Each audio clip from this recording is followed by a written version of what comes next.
funny. Everyone would say, go to America and you can be anything you want to be.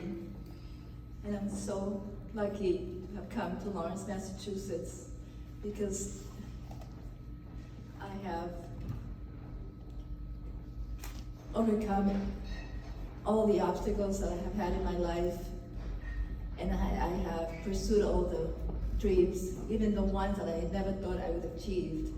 I mean, who would think that a little girl from Neiva, it's a town in the southern part of the Dominican Republic, close to the Haitian border, would be the first in the family to go to college, get a college degree, work for 32 years for a newspaper.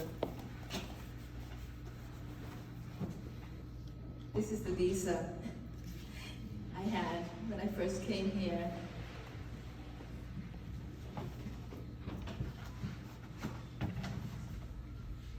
And as you saw before, this is a Pulitzer Prize I got.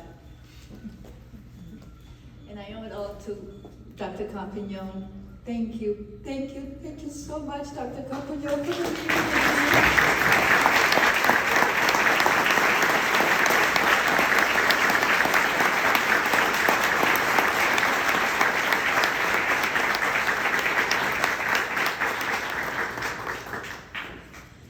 There were so many days when after I went home after your class, I would challenge myself, God, I have to write something better for him. And it wasn't that I wasn't a bad student, it's just that I want him to be proud of me, which he was. But just like the editors I had, he wanted me to do better and better every day. One of them mentioned how my sixth grade teacher saw something special in me. She's also here today, Mrs. Leonor Sanchez.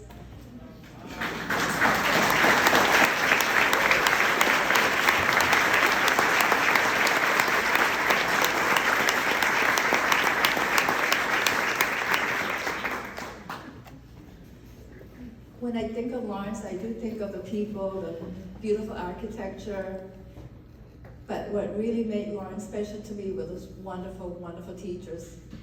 Even Mary Gerard, who was my math teacher in the sixth grade. I don't like math. And she knew it, but she still loves me. And I still see her at church at the 4 o'clock Mass at St. Mary's.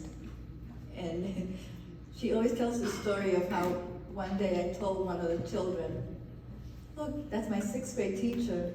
And the child said, she's still alive?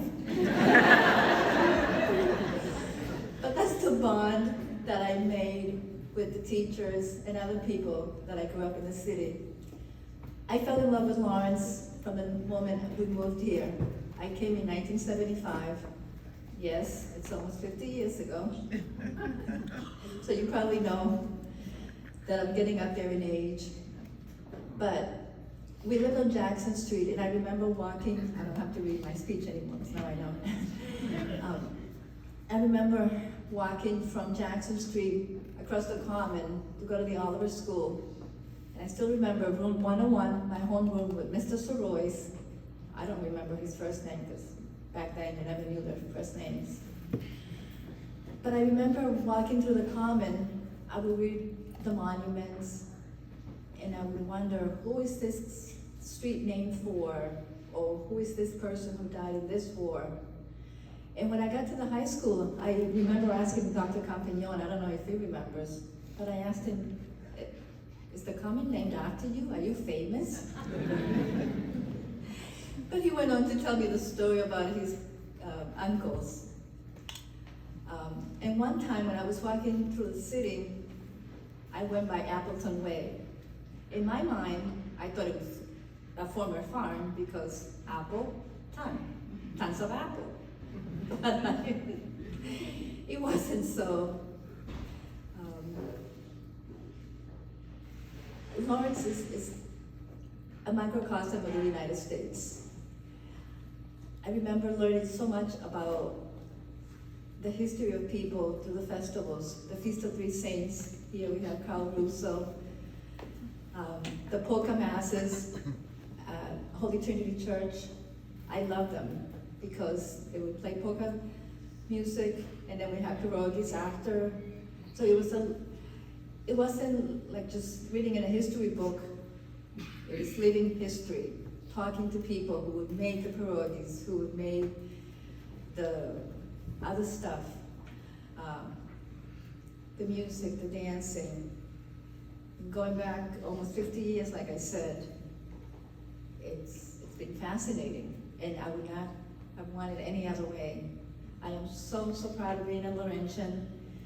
And yes, after I met Eartha, I decided that I could not throw away the flyers that I would get at the Tribune, or the business cards, or the pens that most people threw away. I wanted to preserve it. For me, it was a form of recycling and reusing, if you want to use new terms. Because history is what we live in today. You, and you are living history. And your stories, the stories that you have, 100 years from now, maybe 10 years from now, 20 years from now, are going to be heard about. Right here in this room, we have Gabby Taveras, who was Miss Massachusetts, and almost made it to Miss USA. She was in the top 5, I think, but I know she made it really up there.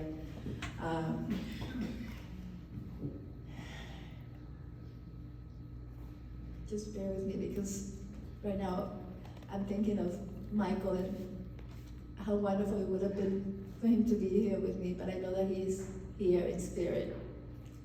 He was a wonderful, wonderful support, and he always encouraged me to do the kind of stuff that I did, all my volunteer work. Not long ago, Michael and I were talking about my family.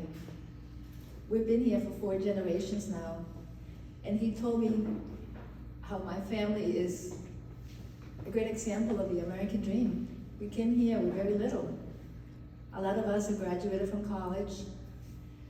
My nephew, Brandon Lavasca, was one of the members of the team, football team, to beat Andover for the first time in 37 years.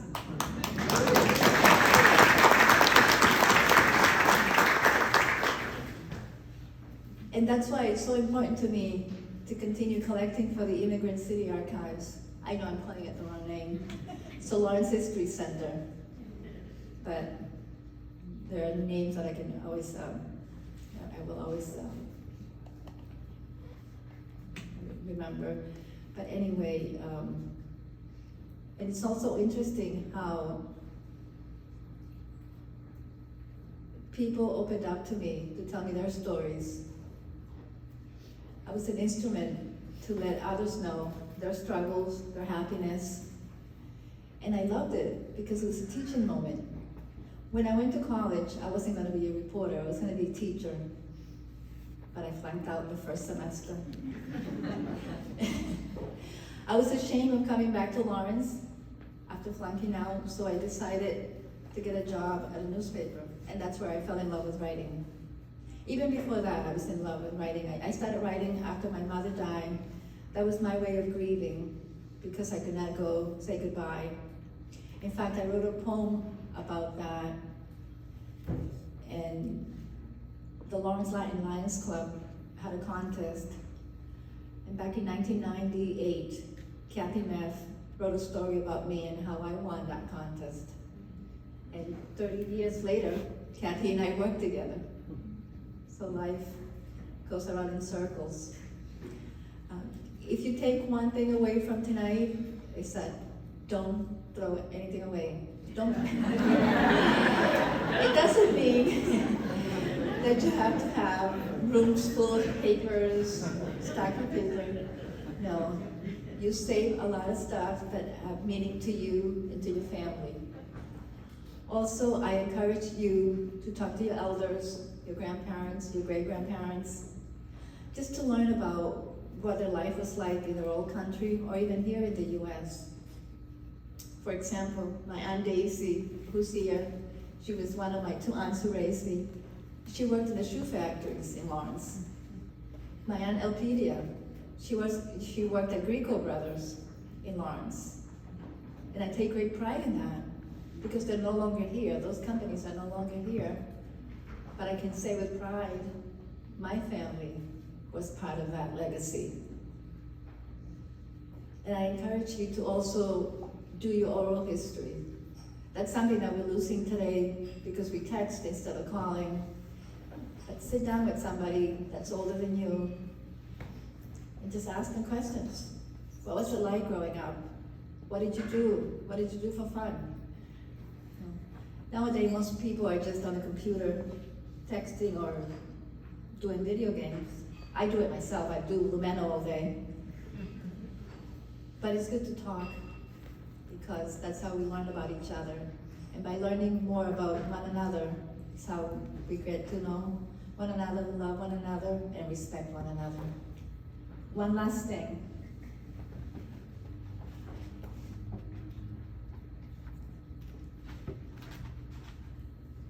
Since you gave me such a wonderful, wonderful gift of one of the rose windows at St. Mary's, I'm going to give you as my gift to the Lawrence History Center my passport, my picture when I first came here, and also other stuff that I've been collecting. And will continue to collect and continue and continue forever and ever. Amen.